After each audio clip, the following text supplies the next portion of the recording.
if you want others to view or edit your document. Yeah, sharing it properly is key. In this full guide, I'll show you how to share a document using Google Docs step by step. First, look at the top right corner and click the Share button.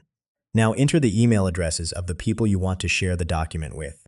You can choose what they can do: viewer, commenter, or editor. Viewer can only see, commenter can leave comments, and editor can make changes. You can also include a message before sending just to explain what the document is about. Click Send, and they'll receive an email with access to your document.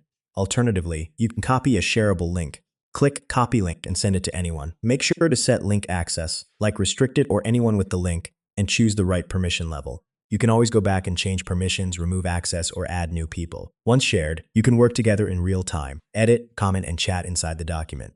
And yeah, that's how you share Google Docs with others. Simple setup and collaboration becomes super easy.